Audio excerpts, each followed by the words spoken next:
about the road shows that they used to do. I think they started in the late 50s and then like committed to them really big time in the 60s.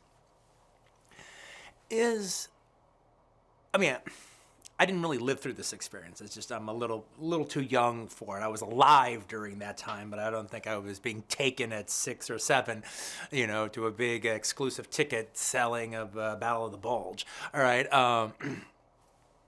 But the whole idea behind them was really neat. It was really cool because it made movies special. It was like a big deal. It wasn't just a movie playing in your local theater. What happened was they do a 70 millimeter print of a film, and some of them, some of them were like musicals, some of them were big historical epics. Other ones were like like Ice Station Zebra, Battle of the Bulge, Sand Pebbles, Around the World in 80 Days. They would do these big productions where it would be before the normal release of the film. It would be a big premiere engagements, special tickets. It would be a little bit more, it would be more expensive than the regular movie. You get assigned seating, and then you go in to see the film, and you get a big old program, a big colorful program of the movie you were going to see, and it was a big presentation. People would get dressed up for it. It would be a whole night at the movies as opposed to the normal double features that they had back then. You would just go see this one movie and sit down in this, in the huge theaters of whatever the city that it was in. And then there would be oftentimes an overture at the beginning where you'd play the entire soundtrack done in like a Broadway show, overture version of it. And then almost normally the road shows would have intermission that would happen right at the mid-time, and almost normally there would be about like 10 extra minutes added to the movie that you'd only get to see in the roadshow version.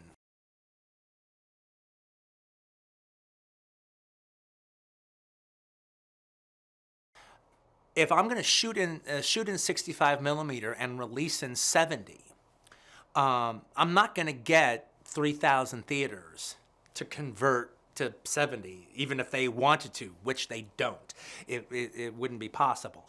However, we could do a roadshow version of such, where we go in 100 screens, filtered throughout America. The idea is in the 2 big cities of whatever state we're talking about is Hateful Eight will be playing in 70 millimeter in this special roadshow version.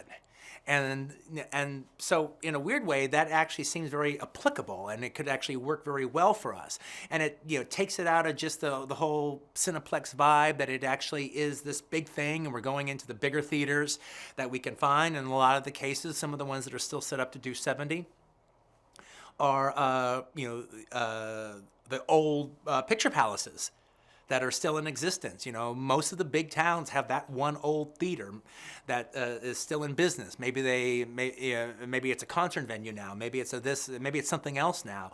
But a lot of the places that we can do that in are some of those old classic movie theaters, and the places that aren't set up to do it work together with the Weinstein companies, and we're setting them up. We're creating our own situations, and we're creating our own venues to show 70 millimeter.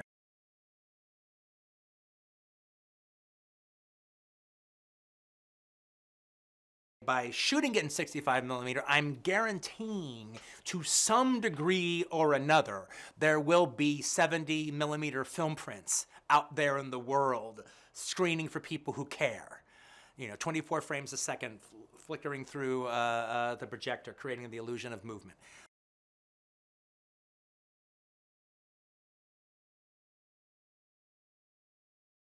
Now, I get questions all the time about people going, okay, so you shot it in 70, right? Yeah. But I mean, most of it takes place inside of a big shack, right? Like a bar kind of way station shack, right? It's all indoors, right? Yeah. And the part that doesn't take place indoors takes place in a stagecoach, right? Yeah. And then they go, well, why shoot it in 70? And I understand the question, but to me, that's just a very narrow view of 70. I mean, it basically is just suggesting that, the only reason you would shoot 70 is if you just want to shoot mountain ranges or vast desert landscapes, or basically landscapes in general. I mean, that's basically what everyone's saying. If you're going to do this big outdoor movie with a bunch of landscapes and stuff, well, then that would make sense to shoot it on 70. But if it mostly takes place indoors, why are you shooting it on 70? Well, I don't think it's just a format, just made to shoot the Grand Canyon.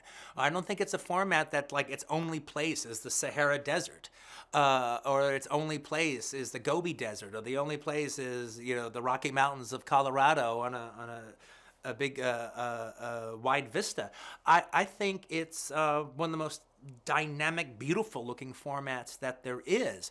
And I've always understood from my very first movie, Reservoir Dogs, which was a scope movie, even though it all took place in a warehouse, and everyone was like saying, well, why are you shooting scope for your first movie if you're just taking place in a warehouse? Well, I actually believe that these big formats actually offer more intimacy, that you can be closer to the characters. It can bring you closer, and it can actually invade the intimacy of the characters in its bigness in those big close-ups and stuff. But also, it's just the fact that like I said, I don't think it's just a format that's only meant for travelogues. And if that were the case, that would be the case. But I don't think it is. I think it's a very narrow view of the uses of 70mm film, especially when you have somebody like Bob Richardson doing the shooting and doing the lighting. So, we'll see what they say, but hopefully when people see Hateful Eight, they won't ask, why did you bother shooting it on 70? How gorgeous it is, and how vivid it is, and how intimate it is will be the answer.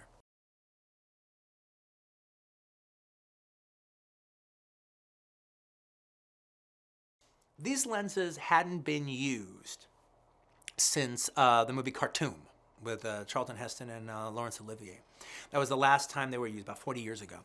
And so Bob is asking about them, and they're telling him, and he's thinking, whoa, this could exactly be what Quentin would like. Quentin would love these. And so he was like, are they any good? Do they work? And they go, yeah, we think so. So immediately, Bob said, I want these. And so then we immediately went out and started testing them.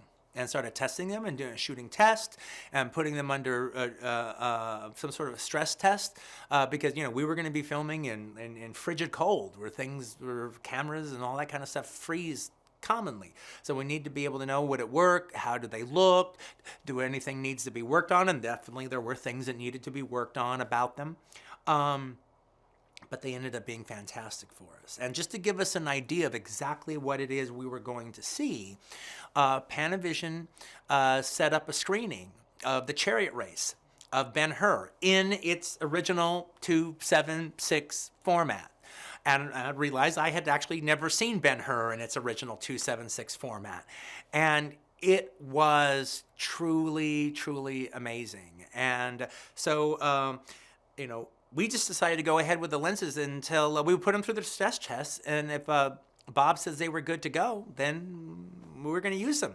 And we did. And we never really had that much of a problem with them at all. They ended up being fantastic. And I think the look that they deliver speaks for themselves.